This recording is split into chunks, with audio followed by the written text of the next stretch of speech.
La Iglesia Cristiana Josué, filial Apopa, presenta el mensaje de la palabra de Dios. Vamos a ir a la palabra de Dios.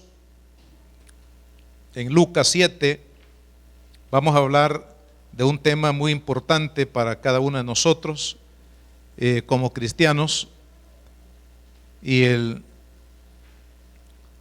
Lucas 7, versículo 36. Ahí vamos a leer la palabra de Dios en esta tarde. Dice: uno de los fariseos rogó a Jesús que comiese con él. Y habiendo entrado en casa del fariseo, se sentó a la mesa. Entonces una mujer de la ciudad que era pecadora, al saber que Jesús estaba a la mesa en casa del fariseo, trajo un frasco de alabastro con perfume.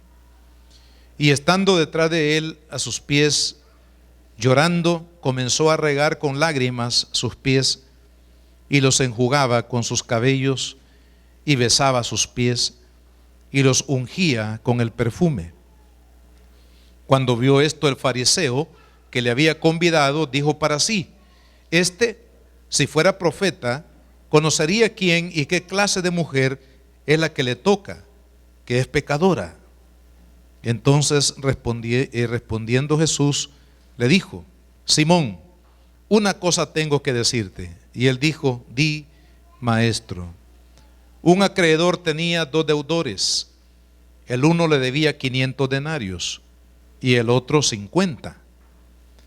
Y no teniendo ellos con qué pagar, perdonó a ambos. Di pues, ¿cuál de ellos le amará más? Y respondiendo Simón dijo: pienso que aquel a quien perdonó más. Y él le dijo: rectamente has juzgado. Y vuelto a la mujer, dijo a Simón: ¿ves esta mujer? Entré en tu casa y no me diste agua para mis pies, mas ésta ha regado mis pies con sus lágrimas y los ha enjugado con sus cabellos. No me diste beso, mas ésta desde que entré no ha cesado de besar mis pies. No ungiste mi cabeza con aceite, mas ésta ha ungido con perfume mis pies. Por lo cual te digo que sus muchos pecados le son perdonados, porque amó mucho. Mas a aquel a quien se le perdona poco, poco ama. Y a ella le dijo: tus pecados te son perdonados. Amado Jesús, gracias te damos, Señor, por la lectura de tu palabra. Pedimos en esta hora, Señor amado, que sea tu Santo Espíritu el que pueda traer a nuestro corazón, Señor, esta verdad tan profunda, que nos mueva, Señor, a vivir sirviendo por amor y por gratitud a ti. Que podamos entregarnos, Señor, al servicio a ti y a tu causa eterna, Señor, como fruto de lo que tú has hecho en nosotros. Dios amado, bendícenos a través de tu santa palabra. En el nombre de Jesús lo pedimos. Hermanos, quiero hablarles bajo el tema el servicio que surge del agradecimiento, la parte 2, que en la mañana hablamos de la parte 1. Pero quiero, antes de que agreguemos otros elementos de este mensaje, hermanos, para los que no estuvieron por la mañana, decirles que este pasaje de la Escritura habla precisamente de una expresión de amor y de gratitud de una mujer que, al valorar lo que Dios había hecho en ella, al valorar lo que Cristo había hecho en ella, se expresó de una manera incondicional y con todo lo que ella podía dar, hermanos, con sus lágrimas, con su oración, con su gratitud, con su perfume, entregarle a Jesús lo mejor de sí.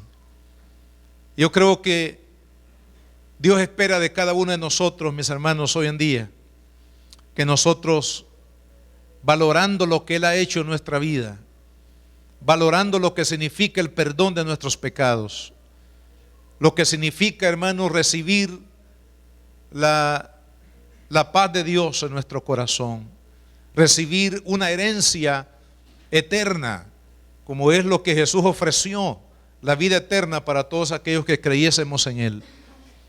Hermanos, que nuestra respuesta en relación a lo que hemos recibido de parte de Dios y valorarlo, realmente sea una entrega al servicio de la obra del Señor de manera incondicional, con amor y con gratitud. La Biblia dice que esta mujer que interrumpió esa cena que un fariseo, usted sabe que los fariseos eran personas altamente religiosas, eran muy cultas, la mayoría de ellos tenía comodidades económicas, eran personas de la alta sociedad en aquel tiempo, personas muy respetables, muy venerables por el grado de religiosidad que ellos tenían en su sociedad. Me imagino que era una cena muy especial, había un protocolo que seguir, ¿verdad? Sin embargo, esta mujer, hermanos, no tomó en cuenta la calidad de persona o de familia dentro de la sociedad judía que representaba este fariseo. Tampoco tomó en cuenta el protocolo que tenía que seguir si quería acercarse a Jesús o acercarse donde Él estaba ahí sentado en esa mesa especial al cual le habían invitado, sino que ella interrumpió y entró, hermanos, y se fue directamente, dice la Escritura, a derramar su corazón, derramar sus lágrimas sobre los pies de Cristo, y comenzó a enjugar con el perfume también y con sus cabellos, dice la palabra, los pies del Señor Jesús.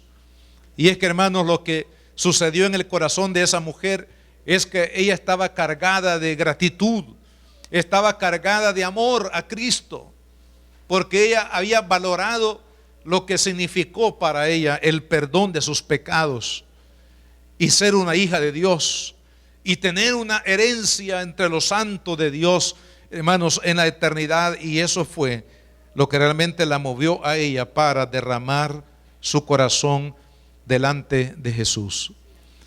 El Señor quiere que cada uno de nosotros, hermanos, valoremos. Dice la palabra que ella era una mujer pecadora. Algunos de los estudiantes o comentaristas de la Biblia asocian a esta mujer con María Magdalena. ¿Por qué aquí no aparece su nombre? Solo habla de una mujer pecadora. Pero de acuerdo a Lucas 8:13, María Magdalena fue una mujer que dice la palabra que Jesús la liberó de 7 demonios. No sabemos exactamente, hermanos, qué tipo de atadura espiritual tenía María Magdalena. Unos dicen que se había dedicado a la prostitución, pero eso no está realmente asociado directamente con ella. Pero dice la palabra que era una mujer pecadora, es decir, tenía una mala reputación.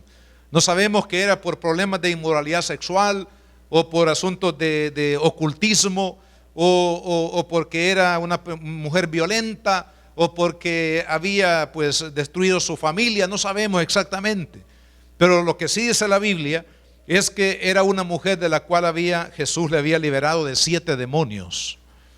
Y usted sabe que los demonios, hermano, cuando perturban la vida de una persona, le quitan la facultad normal en sus sentimientos, la facultad normal en su raciocinio, en su intelecto y también en su voluntad. Cada persona que es dominada por demonios es una persona que está prácticamente neutralizada su personalidad y se convierte entonces en un instrumento de Satanás, hermanos, para hacer la obra del enemigo. Pero de todo eso Cristo la liberó. Amén. Hay poder en la sangre de Cristo, hermano. Hay poder en el nombre de Jesús. Dice la palabra que el Señor la liberó. Y si esta mujer de la cual hemos leído es la misma mujer llamada María Magdalena, entonces tenía mucho por qué agradecerle al Señor. De ahí la parábola que el Señor dice a este fariseo Simón: ¿quién amará más? ¿Aquel a quien se le ha perdonado 500 denarios? La verdad es que era una fortuna, definitivamente. Esto era una fortuna, esta deuda. Hermanos, hablando en dinero, en aquella época era una fortuna. 500 denarios era el ahorro de toda una vida. Eran las ganancias de todo un año en un negocio. Era una fortuna contra 50 denarios, que prácticamente era el salario a lo mejor de un mes. ¿Quién amará más? ¿Aquel a quien se le ha perdonado más o al que se le ha perdonado menos? Y esto, hermanos, tiene que ver más que todo con la valoración del perdón. Porque usted y yo podemos valorar de manera mínima lo que Dios ha hecho en nuestra vida, o lo podemos valorar de manera máxima. Cuando reconocemos, por ejemplo, de dónde el Señor nos ha sacado. Estábamos perdidos en el pecado, muertos, dice la Biblia en Efesios 2:1, muertos en delitos y pecados. Como dice el salmista, nuestra vida estaba, hermanos, sumergida en el lodo cenagoso, ¿verdad?, de la tierra, en esa caverna del pecado, de esclavitud. Y de ahí el Señor nos sacó. A algunos los liberó del alcoholismo, a otros los liberó de las drogas, a otros de la inmoralidad, de la homosexualidad, del adulterio, de la fornicación. A otros los rescató de las garras del ocultismo, de la brujería y de todas las cosas que están alrededor del ocultismo. A otros del materialismo, otros del ateísmo. Hermanos, ¿de dónde no nos ha sacado el Señor? Pero cuando valoramos esa liberación y valoramos ese perdón de parte de Dios para nuestra vida, es cuando estamos mejor preparados para poderle servir al Señor. Hermanos, usted y yo le vamos a servir a Dios con pasión y con entrega en la medida que valoramos lo que Él ha hecho por nosotros, que no ha sido nada poco, hermano, sino que ha sido mucho. Porque para que usted y yo tengamos hoy el perdón de pecados, Dios tuvo que enviar a su Hijo amado a este mundo, para que Él muriera en la cruz del Calvario como un malhechor. Por eso dice la Escritura: era maldito aquel que era colgado en un madero. Y la Biblia dice que Cristo se hizo maldición, es decir, al morir en una cruz, hermano, se hizo maldición para que usted y yo pudiésemos tener la bendición de la vida eterna. Él cargó nuestros pecados, Él cargó nuestras culpas. Hermanos, Él limpió toda la suciedad que había en nuestra vida. También nosotros somos pecadores, como aquella mujer que Jesús dice, una mujer pecadora. O acá en la Biblia dice una mujer pecadora, pero una mujer agradecida, una mujer que tenía un amor tan extravagante para Jesús en su corazón que no lo podía detener y no le importó, hermanos, cualquier barrera que usted y yo nos imaginemos para poderle expresar a Jesús el amor y la gratitud que había en su corazón a través de sus lágrimas y a través del perfume que ella llevaba en su mano, que no sabemos cuánto le había costado, aunque la palabra aquí indica que era un perfume, hermanos, especial, ¿verdad? Así como cuando vamos a un almacén, ¿verdad? Le dicen, mire, este perfume fue hecho en Francia, etcétera, y esto vale tanto, le dice. Ahora le muestran también el que es más barato.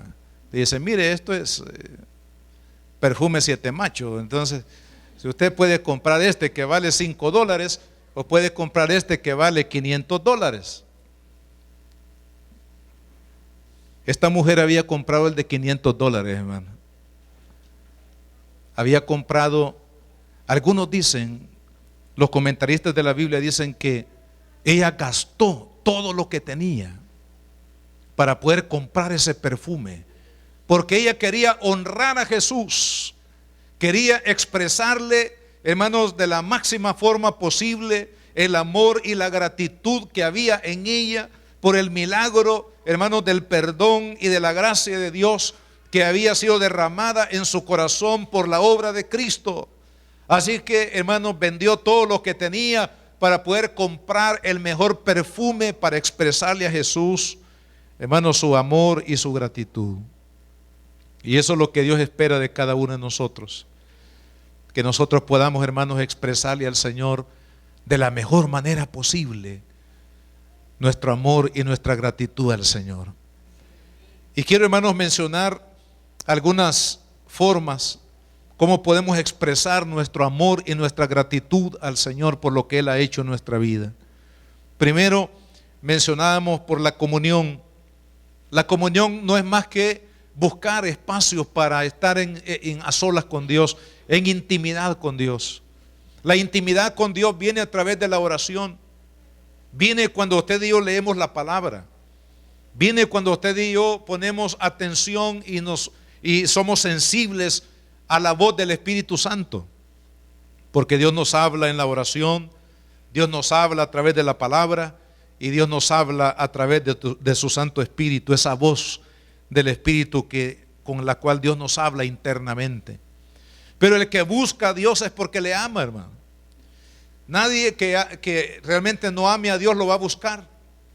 Por eso tenemos que evaluar nuestra vida en materia de servicio. Si estamos, hermanos, buscando al Señor en oración, si estamos leyendo la palabra, si estamos oyendo la voz del Espíritu Santo, es porque hay en nuestro corazón un anhelo de estar en comunión con Él. Porque aquella persona que se ama, uno quiere estar con ella, ¿sí o no? Si no, pregúntele a los novios, hermano. Vamos a entrevistar aquí a algunos novios hoy, algunos esposos, los que están en luna de miel. Yo quiero estar con mi esposa. Yo quiero estar con mi novia. Miren, la época que éramos novios con mi esposa, hace poco, hermano. Pero miren, no eran muy comunes los celulares, fíjense. Así que nos tocaba ir a buscar el teléfono público ahí, algún lugar donde llamar, porque queríamos estar platicando, hablando como está. Simplemente el hecho de escuchar la voz de la persona amada ya como que lo conecta a uno y ya uno duerme tranquilo, ya no tiene pesadillas. Uno quiere estar con la persona que ama, ¿verdad? Si usted ama a su esposa, usted va a querer estar con ella y se va a desesperar porque ese reloj nunca avanza para salir del trabajo y salir corriendo y estar en la casa y comer y compartir y hablar y bueno, todo lo que los esposos hacen. Estar con la esposa, con el esposo cuando se ama es maravilloso, hermano. Es anhelante, es un deseo. El querer estar juntos para compartir porque uno ama a la persona y uno se siente amado por la persona. Y así es con Dios. El que ama a Dios va a buscarlo. El que ama a Dios se va a desesperar por Él. El que ama a Dios va a querer hablar con Él. Va a querer sentir su presencia. Va a querer oír su voz, sus promesas, su palabra maravillosa. Va a querer ser rodeado por el amor de Cristo. Amado hermano, una de las formas como usted y yo podemos expresarle al Señor nuestro servicio en amor y gratitud es buscando su presencia. Mire, la Biblia dice acerca de Jesús, dice en Marcos 1:35, dice la palabra que Jesús se levantaba muy temprano en la mañana. A pesar de que la noche anterior había tenido una campaña de todo el día, bajo el candente sol del desierto de 50 grados centígrados. Sin embargo, después del día de trabajo, Jesús se iba cansado a dormir y antes de que saliera el sol, estamos hablando antes de las 6 de la mañana, ya Jesús estaba, hermanos, orando en un lugar, dice la Biblia. Reconocemos por otros pasajes de la Biblia que ese lugar, el lugar de oración de Jesús era ahí en el monte de los olivos, en el huerto de Getsemaní. Nosotros con mi esposa hace unos años que Dios nos permitió ir a Israel, fuimos a conocer lo que se conoce como el huerto de Getsemaní. Ahí están los olivos que han sido muy comunes en esa área desde la época de Jesús. Y vimos ahí un olivo que, saber cuántos milenios tiene, hermano. A lo mejor fue ahí el olivo donde Jesús oró. No podría decirle yo, mira, ahí oraba Jesús. Pero son árboles milenarios. Y ahí, hermano, Jesús se iba a orar muy temprano en la mañana. Y dice Juan capítulo 4, versículo 34, que Jesús declaró estas palabras: mi comida y mi bebida es hacer la voluntad del que me envió. Gloria a Dios. O sea que, hermano, la prioridad de Cristo era hacer la voluntad de Dios. Y es por eso que Él oraba cada mañana. Es por eso que Él se levantaba a pesar del cansancio. Hermano, estaba ahí temprano en la mañana en comunión con el Padre, porque amaba a su Padre y porque recibía de parte de su Padre en esa santa comunión. Él recibía la dirección que su vida necesitaba para hacer la voluntad de Dios. Y hermanos, es lo que usted y yo necesitamos también en nuestra vida. La Biblia dice en Lucas 10, 38 al 42, habla de dos mujeres, de María y de Marta. Cuando Jesús descendía a Betania, esta es la casa de Lázaro, siempre el Señor le gustaba ir a la casa de María y Marta y de Lázaro. Era un lugar, digamos, favorito de Jesús cuando estaba por esa región. Fíjense que no era por las pupusas que echaba la hermana Marta, que han de haber sido ricas, hermano, sino que era porque ahí había una mujer que tenía un apetito espiritual, hermano. Una mujer que quería estar a sus pies para recibir su palabra y su presencia. Y María, siempre que Jesús llegaba, ella no lo recibía con pupusas ni con chocolate, sino que le decía: Señor, ven, y lo llevaba a la sala de la casa. Y ahí dice la palabra, se sentaba frente a Jesús para oír la palabra de Jesús, para tener esa comunión con el Señor, esa comunión espiritual. Y por eso es que Marta se ponía celosa. Y desde la cocina le decía: Señor, decirle que me ayude, que por lo menos ponga la mesa, que ponga el curtido, Señor, ahí en la mesa al menos. Pero dice que María le encantaba estar a los pies de Cristo, hermano. Y Jesús le dijo: Marta, Marta, como nos dice algunos que estamos aquí, hermano. Marta, Marta, afanada, turbada estás en tantas cosas, pero María ha tomado la mejor parte.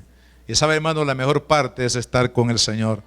La mejor parte no quiere decir que no vamos a trabajar, hermano, pero la mejor parte en la vida espiritual es buscar al Señor. Cuando le buscamos, Él nos va a bendecir. Cuando le buscamos, Él nos va a dirigir. Cuando le buscamos, Él nos va a sustentar. Cuando le buscamos, Él nos va a proteger.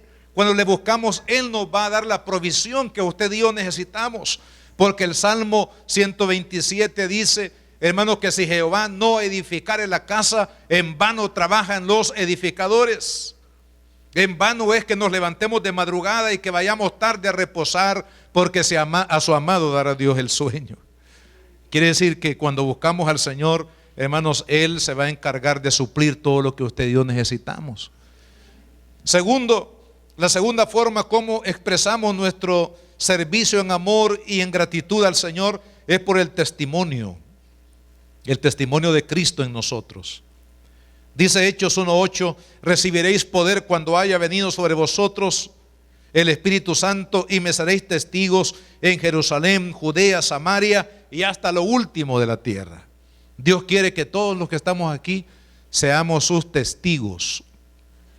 Y ser un testigo es declarar lo que hemos visto, lo que hemos oído y lo que hemos experimentado.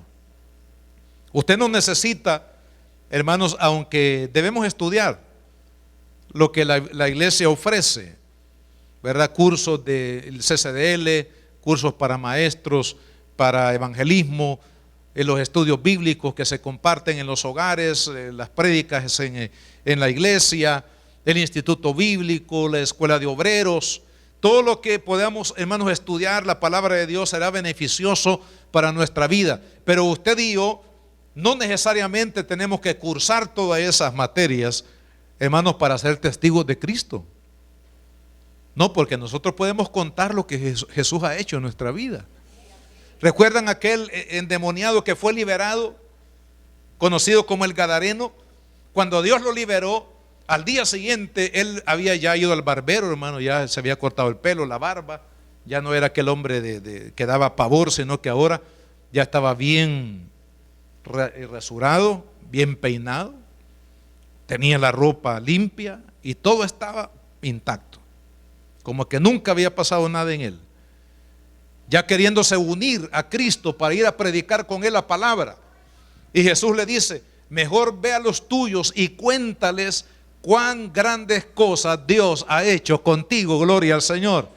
Y inmediatamente aquel hombre, por gratitud y por amor a aquel que lo había liberado, que había traído paz a su alma, que había, hermanos, traído el perdón y la gracia de Dios a su vida, inmediatamente, hermanos, se fue, dice la palabra, por Decápolis a predicar, a testificar lo que Jesús había hecho en él. Y es lo que Dios quiere de cada uno de nosotros, mis hermanos. Los que estamos aquí tenemos familiares cercanos, familiares lejanos, tenemos vecinos, tenemos amigos, tenemos compañeros de trabajo, tenemos compañeros de estudio, tenemos, hermanos, tantas personas que nos rodean, que necesitan de Cristo, que necesitan nuestro testimonio. Porque si nosotros no hablamos, a lo mejor, hermanos, nadie va a poder llegar a ellos con el mensaje de la palabra. Dios nos ha escogido a nosotros para darles testimonio del amor de Dios. Dice la palabra en Hechos capítulo 8 y versículo 4 lo siguiente. Dice: pero los que fueron esparcidos iban por todas partes anunciando el evangelio. Vea qué interesante esto, porque se trata de cristianos que vivían en Jerusalén, pero que a causa de la persecución por ser cristianos, ellos tuvieron que abandonar sus hogares, abandonar su zona de confort, abandonar sus trabajos, desvincularse de aquello que había sido quizás su medio de vida. Pero dice la palabra impresionante, cuando ellos iban en diferentes direcciones a causa de la persecución, no iban, hermanos, amargados de corazón y maldiciendo al gobierno o a aquel que les había quitado, a aquel que les perseguía, sino que dice la palabra que iban esparciendo la semilla de la palabra de Dios. A pesar de que habían perdido, sí, habían perdido familiares, habían perdido casas, habían perdido trabajos, habían perdido propiedades, habían perdido reputación y cuántas cosas. Sin embargo, hermanos, dice la palabra que iban anunciando el evangelio, porque para ellos, hermanos, era más importante predicar el evangelio que estar llorando por lo que habían perdido, hermano. ¿Por qué? Porque pesaba más lo que ellos habían recibido de Cristo que lo que habían perdido materialmente hablando. Pero hoy en día, hermanos, como que las cosas han cambiado un poco. Parecería que los cristianos hoy en día estamos bien con el Señor si tenemos todo lo materialmente hablando en nuestra bolsa. Entonces vamos a dar testimonio de Jesús. Pero, amados hermanos, lo que Cristo ha hecho por nosotros no se puede comparar con dólares, ni con euros, ni con oro, ni con plata, ni piedras preciosas. Lo que Cristo ha hecho, hermanos, no tiene valor humanamente hablando. Entonces, nosotros debemos de ser buenos comunicadores del evangelio.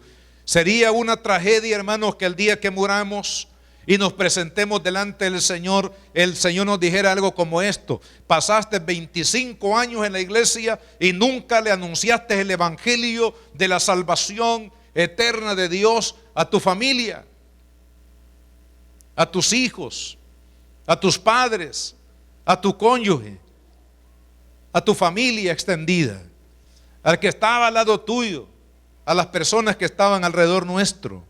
Amados hermanos, Dios quiere que usted y yo seamos testigos de Él. La Biblia dice en el libro de Apocalipsis capítulo 1, les voy a leer un par de versículos acá.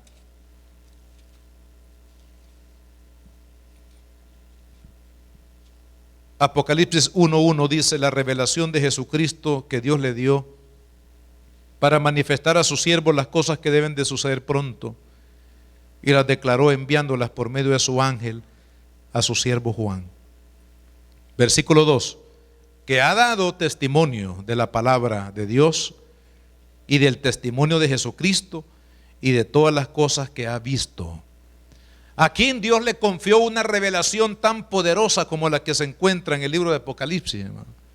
Que ha trascendido milenios, que es una profecía que se cumplió en el tiempo de Juan y se ha venido cumpliendo simultáneamente a lo largo de estos 2000 años y más que han pasado. Pero ¿a quién le confió el Señor un privilegio y una responsabilidad tan grande, hermano, sino a aquel, dice, que dio testimonio de Dios y dio testimonio de Jesucristo, de lo que él había visto, de lo que él había experimentado? Hermano, cuando usted y yo hemos experimentado las maravillas de Dios, estamos listos para dar testimonio. Dios quiere que seamos fieles en ello. Cuando usted y yo damos testimonio, estamos sirviendo al Señor.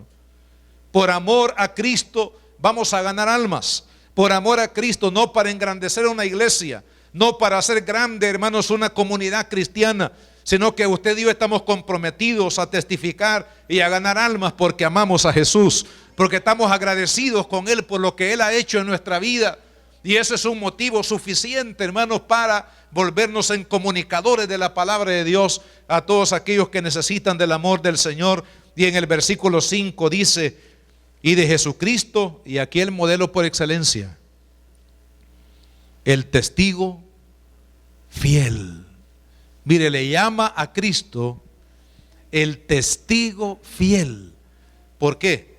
Porque Jesús dijo en una ocasión: yo no he venido a hablarle de mí mismo, sino que lo que he oído del Padre, eso mismo yo vengo para comunicarles.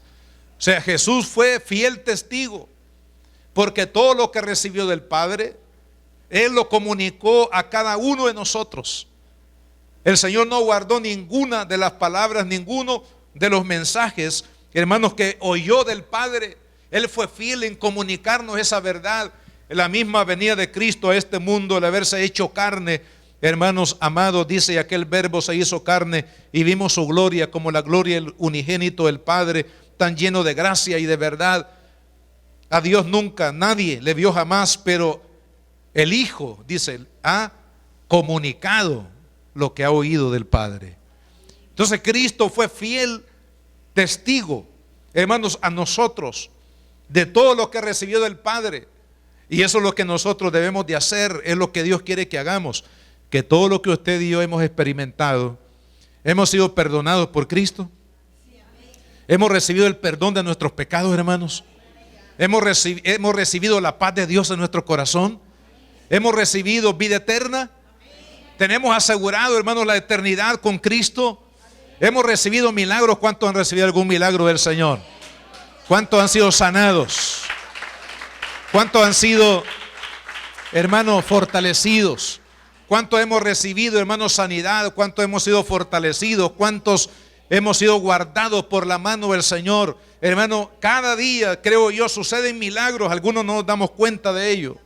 Pero, amados hermanos, de lo que hemos recibido, dijo el Señor: de gracia haber recibido, dad de gracia. Amén. Vamos a ser testigos de Cristo, no porque el hermano pastor nos obligue a hacerlo, o porque los hermanos, miren, ya aburren con eso de ir a ser discípulos y de predicar. No, vamos a testificar de Cristo, porque es la manera como usted y yo expresamos nuestra gratitud y nuestro amor a aquel que nos perdonó a nosotros y nos dio vida eterna. Amén, hermanos. Y la otra cosa con la que expresamos nuestro servicio en gratitud y amor al Señor es sosteniendo el culto.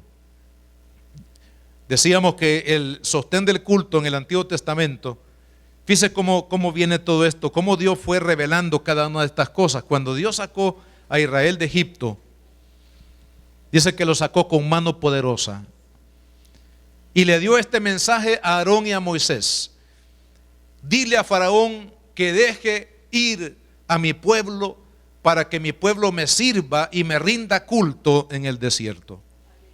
Fueron 40 años que Israel anduvo, hermanos, en ese desierto antes de entrar a la tierra prometida, la tierra de Canaán, ya en la época de Josué.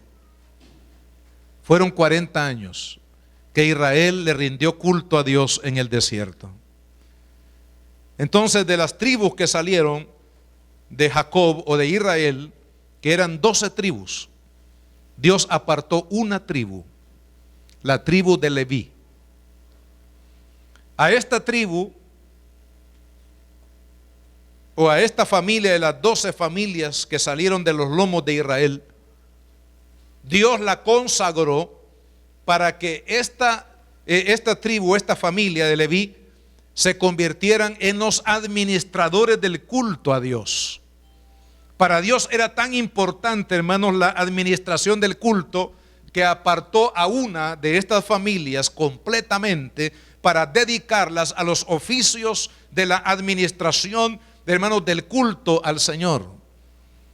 Y hay mucho de esto que leer en la palabra de Dios, pero yo les voy a leer nada más algunos versículos en Éxodo 29, en el versículo 1,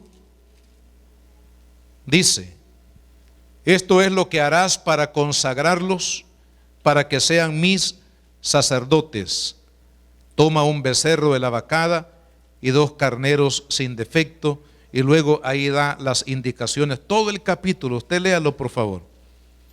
Habla, hermanos, de la ofrenda que tenía que ser dedicada a Dios para la consagración de esta tribu, que se convertirían, hermanos, en los servidores, en los que administrarían el culto, los que ofrecerían las ofrendas en el altar de Dios, los que estarían, hermanos, velando para que la lámpara se mantuviera encendida, los que tenían que estar proclamando la gloria de Dios y su nombre desde el santuario para que todo el mundo conociera. En el versículo 44 al 46 dice: y santificaré el tabernáculo de reunión y el altar, santificaré asimismo a Aarón y a sus hijos para que sean sacerdotes, y habitaré entre los hijos de Israel y seré su Dios, y conocerán que yo soy Jehová su Dios, que los saqué de la tierra de Egipto.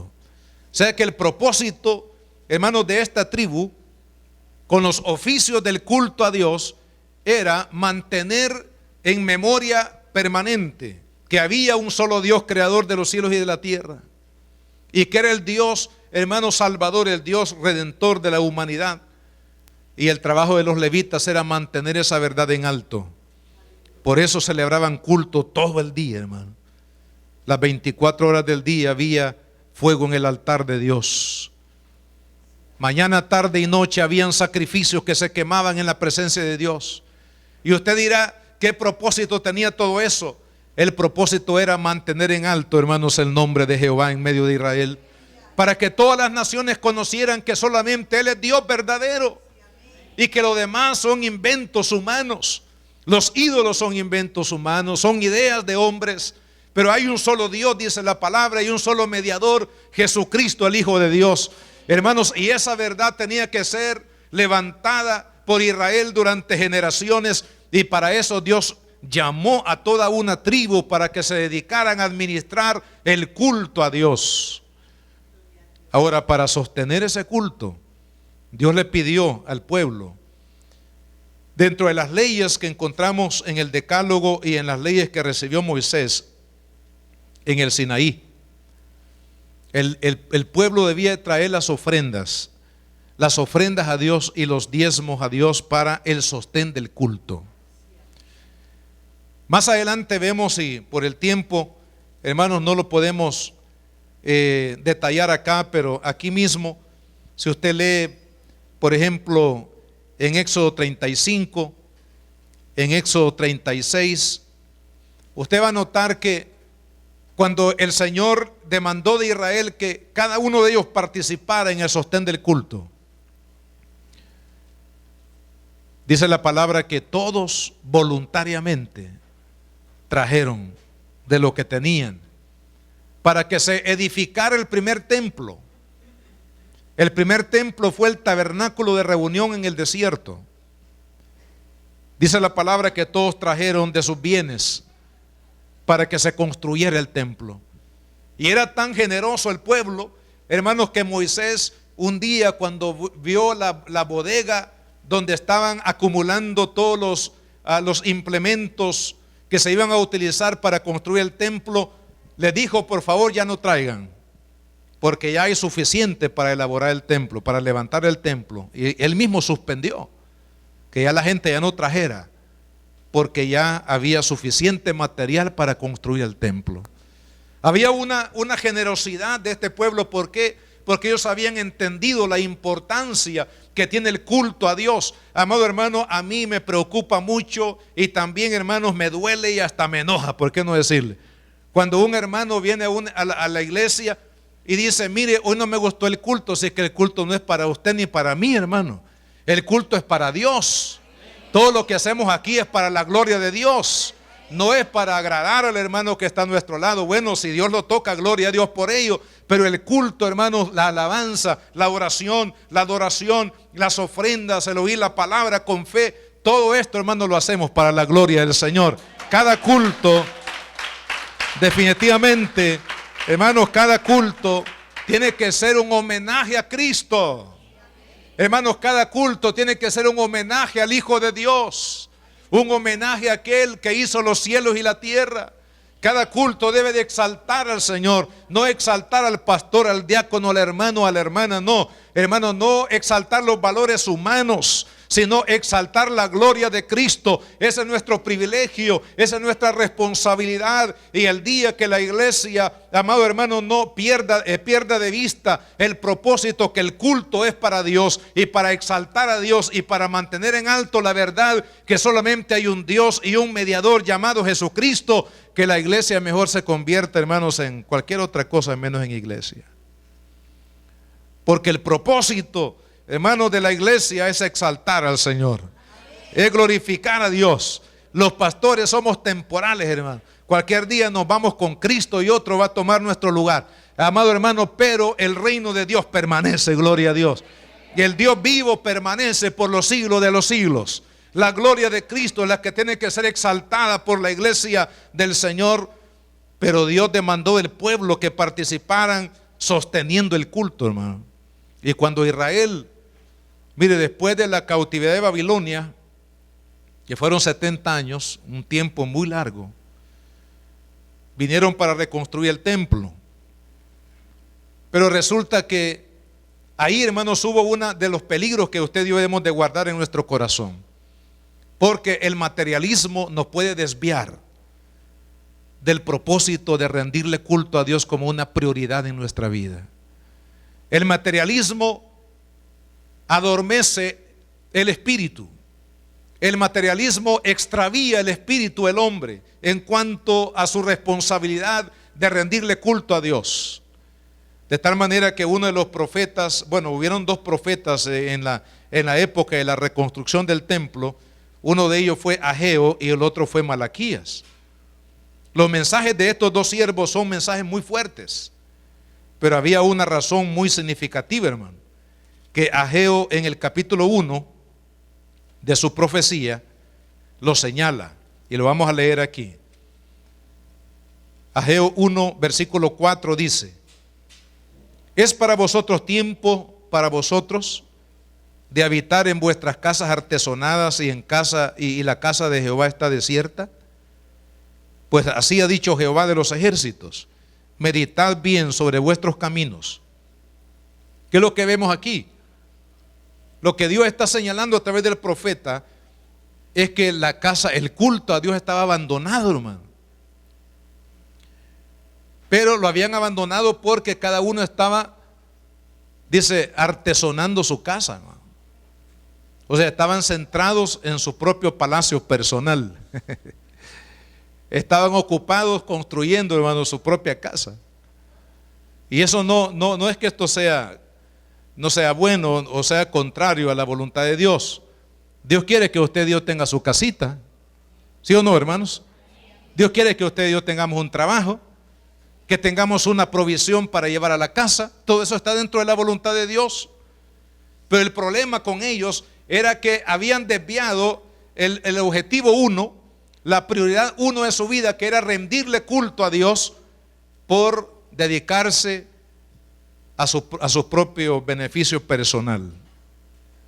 Hoy estamos ocupados. ¿Recuerdan una parábola por ahí que un día de esto la estuvimos estudiando en los grupos? Viene el Señor envía mensajeros para que vengan a la fiesta que Él ha preparado, hablando ahí de la fiesta de la salvación y la fiesta del Cordero para los hijos de Dios. Y algunos dicen, no le hicieron caso, sino que se fueron a sus trabajos, se fueron a cuidar sus bueyes, a cuidar su hacienda, y no le hicieron caso a los mensajeros. Precisamente eso es lo que estaba sucediendo en aquel tiempo, hermano. Entonces el profeta viene y les dice, es tiempo de que ustedes estén dedicados a artesonar sus casas y han abandonado el culto a Dios. Y vea lo que sucede cuando nosotros perdemos esa prioridad, cuando el materialismo nos desvía, hermanos, del propósito fundamental de nuestra vida, que es sostener el culto de Dios sobre la tierra. Dice, sembráis mucho y recogéis poco, coméis y no os saciáis, bebéis y no quedáis satisfechos, os vestís y no os calentáis, y el que trabaja a jornal recibe su jornal en saco roto. Como que yo agarro el sobre del salario que me dan por ahí, pero no me doy cuenta que mi bolsa, hermano, está rota.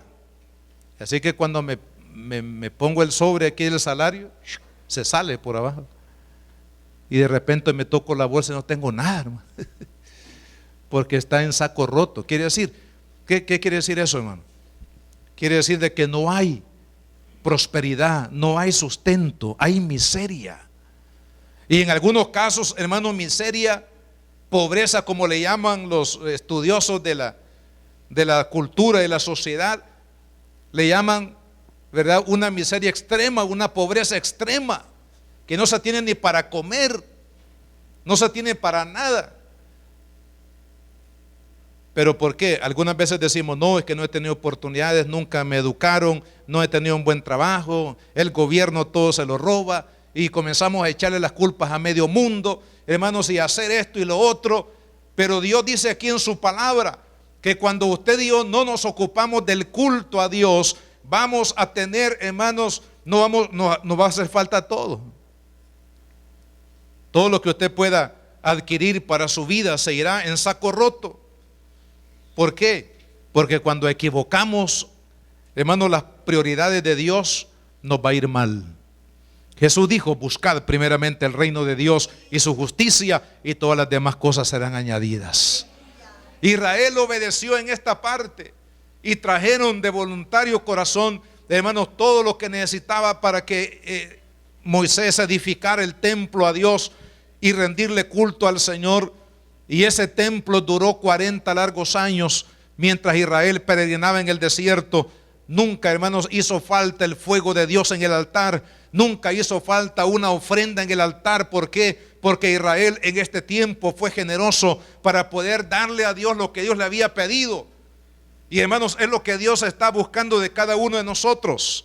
Mire, si ponemos en balanza lo que usted y yo materialmente le podemos dar a Dios con lo que Él ha hecho espiritualmente por nosotros, hermanos, no hay comparación. Porque los bienes materiales, por muchos que sean, son temporales, pasajeros. El orín los corrompe y el ladrón los roba. Pero los valores eternos son permanentes. Y Dios quiere, hermanos, que usted y yo sostengamos el culto. Que usted y yo podamos darle a Dios con libertad. David entendió muy bien esto, el rey David. Por eso que David fue próspero en su gobierno, en su reino. Fue un reino poderoso militarmente hablando, y también fue poderoso en cuanto a las riquezas de Dios sobre la nación de Israel en esa época, que llegó a su culminación en la época de Salomón. Pero fíjese que todo lo que Salomón logró fue a causa de su padre. Su padre puso el fundamento para todas las victorias que tuvo Salomón, la riqueza, la grandeza del reino de Israel. Fue a causa de lo que David había dejado como fundamento para la nación de Israel. Entonces este siervo, hermanos, que fue tan prolífero, tan bendecido, él tenía una revelación del valor que tienen las cosas de Dios. Y él decía, Señor, de lo que he recibido de tu mano, de eso mismo te doy. Y hermanos, cuando uno razona esa verdad, mire, usted y yo no le podemos dar nada en lo absoluto a Dios para su culto que no lo hayamos recibido de Él, hermano. Algunos creemos que le estamos dando una limosna a Dios de lo que yo gano. Dice, no, hermano, lo que usted y yo tenemos es porque lo hemos recibido de Dios. En otras palabras, hermano, no le damos nada a Dios. Lo único que hacemos es devolverle lo que hemos recibido de Él.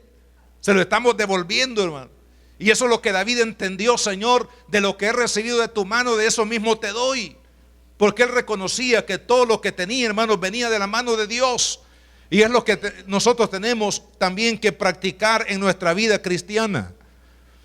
Por eso tenemos que ser fieles, hermanos.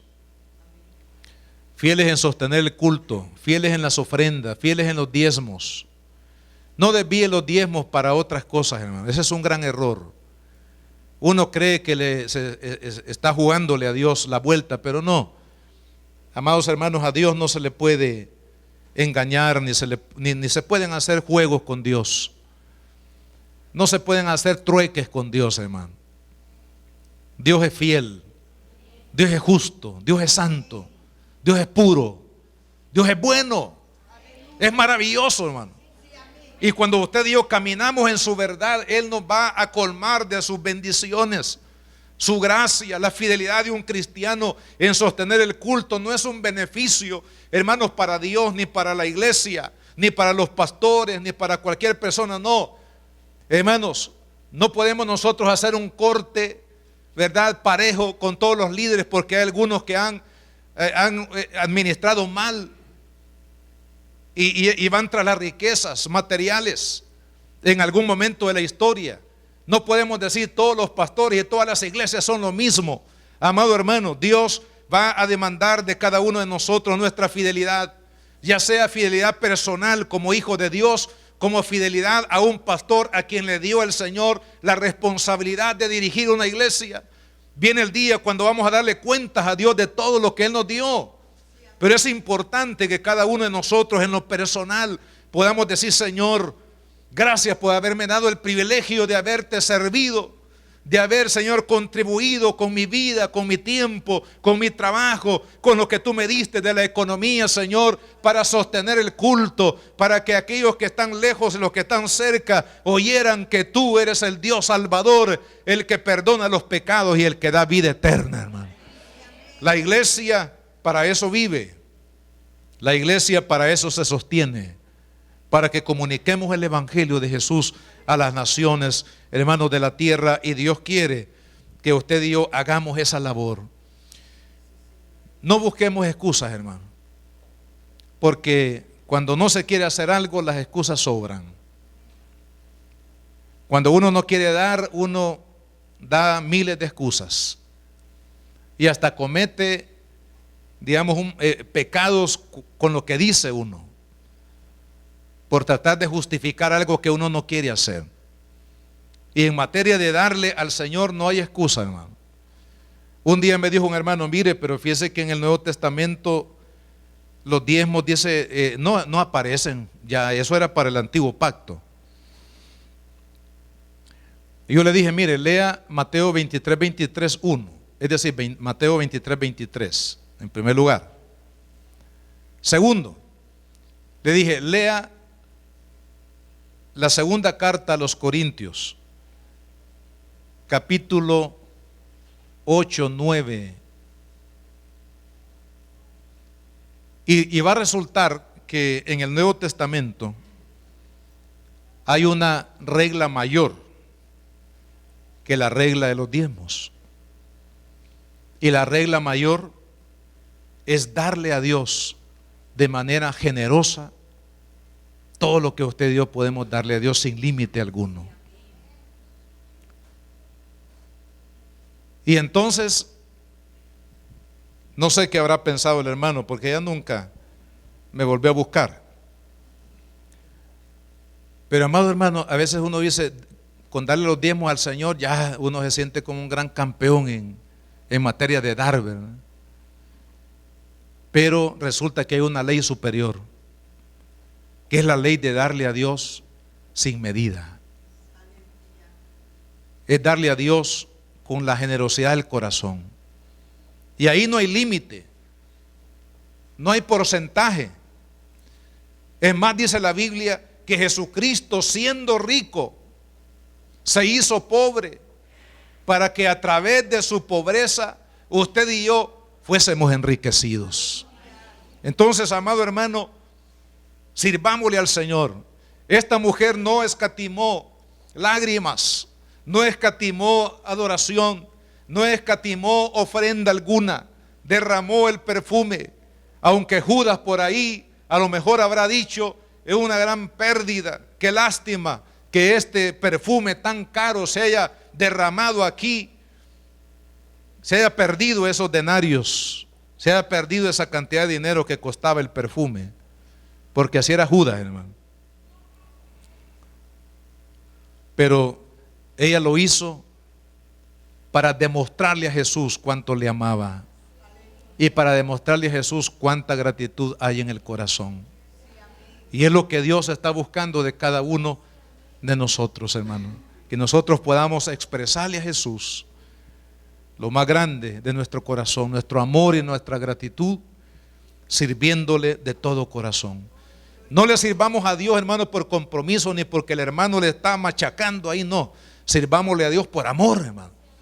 Venga a la iglesia por amor, venga a la iglesia por gratitud, sírvale al Señor en cualquier trabajo que sea, amado hermano, pequeño o grande, sea en privado o en público, pero no lo haga pensando que la gente lo va a ver y le va a aplaudir lo que usted va a hacer. Usted hágalo para Cristo, hágalo como una forma, hermano, de mostrarle a Él nuestra gratitud, nuestro reconocimiento al Señor, porque la Biblia dice, hermanos, que debemos de servirle a Dios no como al ojo humano, sino que tenemos que servirle como Él se lo merece.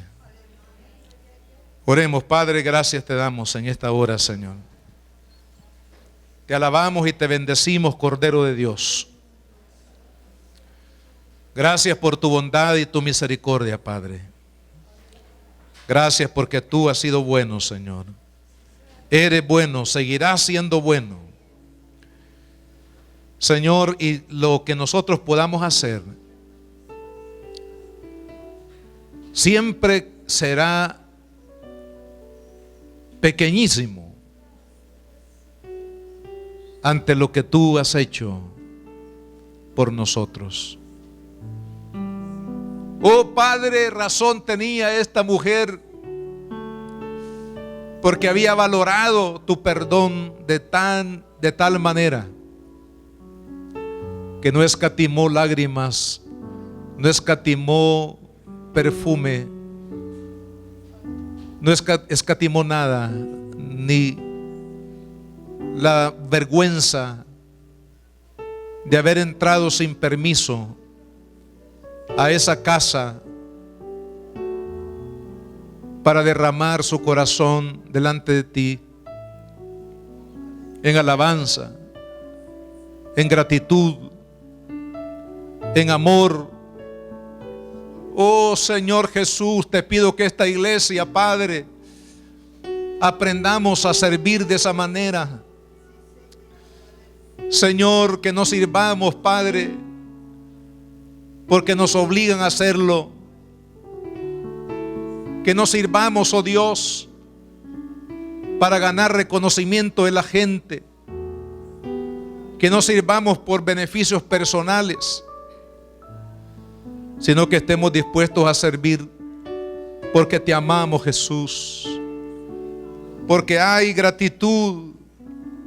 Oh Señor, porque el amor no nos cabe en el pecho, Señor, y tenemos que expresarlo haciendo algo por ti, por tu causa eterna. Señor, ayúdanos, Jesús, a poderte servir de todo corazón. Nada es poco, Señor. Nada es mucho de lo que podamos hacer, Señor. Siempre nos quedaremos cortísimos, aunque demos todo y aún nuestra propia vida ante lo que tú has hecho, Señor, por cada uno de nosotros. Oh Señor, ayúdanos a servirte, Padre, de todo corazón. Que tú puedas levantar, Señor, la vida de cada familia de esta iglesia, la vida de cada uno de nosotros, Señor. La Iglesia Cristiana Josué, filial Apopa, presentó el mensaje de la palabra de Dios.